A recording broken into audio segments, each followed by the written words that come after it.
నమస్తే, welcome to today 18 news. Khammam parliament నియోజకవర్గ Congress party అభ్యర్థి రామసహాయం రఘురామిరెడ్డి విజయాన్ని కాంక్షిస్తూ రాష్ట్ర వ్యవసాయ శాఖ మంత్రి తుమ్మల నాగేశ్వరరావు ఆదేశాల మేరకు స్థానిక ఎస్ఆర్ గార్డెన్స్ లో జరిగిన ఖమ్మం నియోజకవర్గ కాంగ్రెస్ పార్టీ ముఖ్య నాయకుల కార్యకర్తల విస్తృత స్థాయి సమావేశం.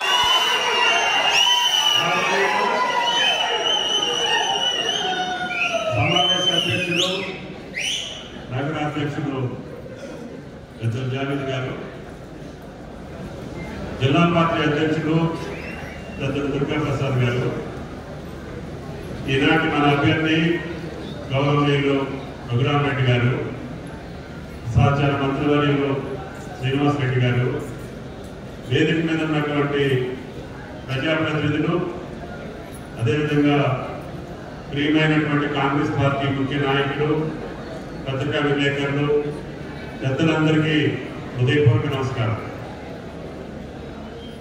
సంతోషం. అనేక రోజులుగా ఉత్కంఠతోటి ఎదురు చూసినటువంటి మన పార్లమెంటరీ పార్టీ అభ్యర్థి రఘురామిరెడ్డి గారిని సోనియా గాంధీ గారు, రాహుల్ గాంధీ గారు, ఖర్గే గారు అందరి అభిప్రాయాలు తీసుకున్న తర్వాత ఈ జిల్లాకు అనుబంధం కలిగినటువంటి వ్యక్తి, ఈ జిల్లా రాజకీయాల పట్ల సుదీర్ఘకాలం అవగాహన ఉన్నటువంటి వ్యక్తి, సౌమ్యులు, మృదు స్వభావి, మనందరి యొక్క అవసరాలు, ఆశలు నెరవేర్చగలిగేటటువంటి ఒక మంచి మనిషిని పంపించాలని చెప్పి కాంగ్రెస్ పార్టీ తర్జన భర్జన తర్వాత, సుదీర్ఘ సమాలోచన తర్వాత మనందరికీ కావాల్సినటువంటి వ్యక్తిని రఘురామిరెడ్డి గారిని మన ముందుకు పంపించాలని చెప్పి ఈ సందర్భంగా మనం చేస్తున్నాం.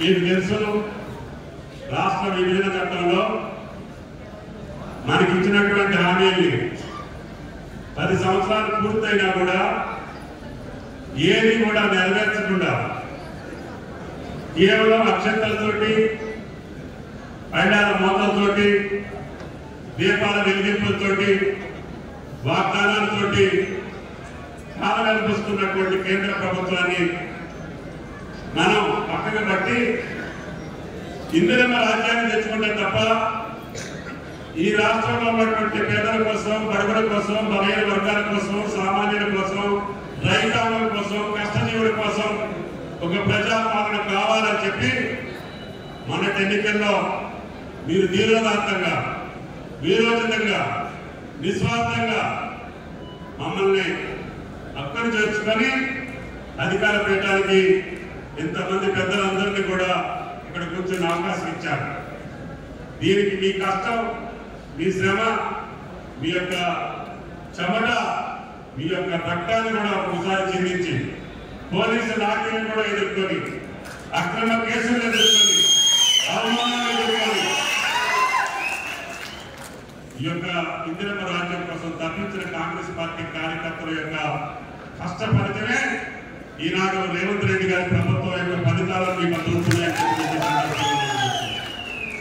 అందుకని ఈ దేశం కోసం సర్వస్వం త్యాగం చేసినటువంటి గాంధీ కుటుంబాన్ని మళ్ళీ ఈ దేశంలో వామపక్షాల సహాయ సహకారంతో ఈ యొక్క అదానీ అంబానీ యొక్క ప్రభుత్వాన్ని పక్కన పెట్టి పేదల కోసం పనిచేసేటటువంటి ప్రభుత్వం, రైతుల కోసం పనిచేసేటటువంటి ప్రభుత్వం, మహిళల కోసం పనిచేసేటటువంటి ప్రభుత్వం, కష్టజీవుల కోసం పనిచేసేటటువంటి ప్రభుత్వం కావాలని ఇండియా కూటమి ఈరోజు దేశవ్యాప్తంగా ప్రయత్నం చేస్తుంది.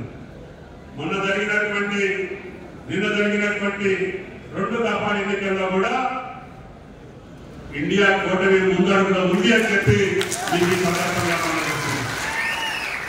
అందుకని ప్రధానమంత్రి సాక్షాత్తు ఒక భారత ప్రధానమంత్రి, నేను నా చిన్నతనం జవహర్లాల్ నెహ్రూ గారి దగ్గర నుంచి చూస్తున్నాను.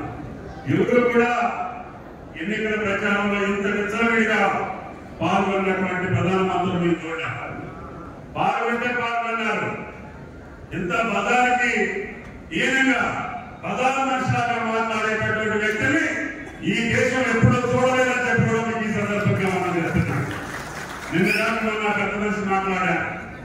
కాంగ్రెస్ పార్టీ అధికారంలోకి వస్తే హిందువుల యొక్క మంగళసూత్రాల ఆకులన్నీ తీసి ముస్లింలకు ఇస్తారని చెప్తున్నారు. అదంతా మనం మేనిఫెస్టోలో రాసుకున్నామంట. అది ఆ పెద్ద మనిషి విసిగ్గుగా సిగ్గేసి ప్రధానమంత్రి పదవికి అవమానం తెచ్చేలాగా మాట్లాడటం అంటే ఇది దేశ గౌరవాన్ని, సమైక్యవాదాన్ని, లౌకిక రాజ్యాన్ని, ప్రజాస్వామ్యాన్ని అవమానపరిచేటటువంటి దుశ్చర్య చెప్పి ఈ సందర్భంగా మనం చేస్తున్నాం. అంటే సాక్షాత్తు దేశ ప్రధాని అంత నికృష్టంగా నీచంగా మాట్లాడుతున్నాడంటే ప్రజాస్వామ్యం పట్ల ఉన్నటువంటి విలువను మనం గుర్తు చేసుకోవాలి. అతని యొక్క అజ్ఞానాన్ని మనం గుర్తు చేసుకోవాలి. అతన్ని మన ఈ ప్రజాస్వామ్యాన్ని అవమానపరిచే తీరుని మనం గ్రహించాల్సినటువంటి అవసరం ఉంది. కాబట్టి ఆయన అధికారం కోసం, మూడోసారి ప్రధానమంత్రి కావడం కోసం కులాల మధ్య చిచ్చు పెట్టి ఈ రకమైనటువంటి భావోద్వేగాలను రెచ్చగొట్టి ఇది రావణ కాస్త చేయాలనుకుంటే ఈ రామరాజ్యంలో సాధ్యం కాదు అని చెప్పి మనం చెప్పాల్సినటువంటి అవసరం ఉంది. కాబట్టి దయచేసి కేంద్ర ప్రభుత్వం యొక్క కుట్రలతో పాటు ఈ రాష్ట్రాన్ని మనం రక్షించుకోవాల్సినటువంటి అవసరం ఉంది. ఇచ్చకమైనటువంటి విధ్వంసమైనటువంటి వ్యవస్థల్ని, సంస్థల్ని మనం కాపాడుకోవాల్సినటువంటి అవసరం ఉంది. మీకు తెలుసు, విద్యుత్ శక్తి వ్యవస్థ ఇన్ని లక్షల కోట్ల అప్పు తెచ్చినా మనం ఈ రోజు రోజుకి 50 కోట్లతోటి విద్యుత్ శక్తిని కొని కనుల యొక్క పాటు కూడా కరెంటు పోకుండా ఈ రోజు ఇస్తున్నాం. ఈ ఎండాకాలంలో కూడా అంటే అది రేవంత్ రెడ్డి గారి యొక్క ప్రభుత్వం యొక్క సమర్థత అని చెప్పి ఈ సందర్భంగా మనం చెప్తున్నాం. మా గురువు గారు, మాజీ ముఖ్యమంత్రి గారు మనం వచ్చారు. నేను పోయే కరెంటు పోయినట్టు, నువ్వు పోతే కరెంటు ఏమవుతాయా? నువ్వు పోతే 20 రూపాయలు కొట్టి మేము 3 రూపాయలకి కొంటున్నాం.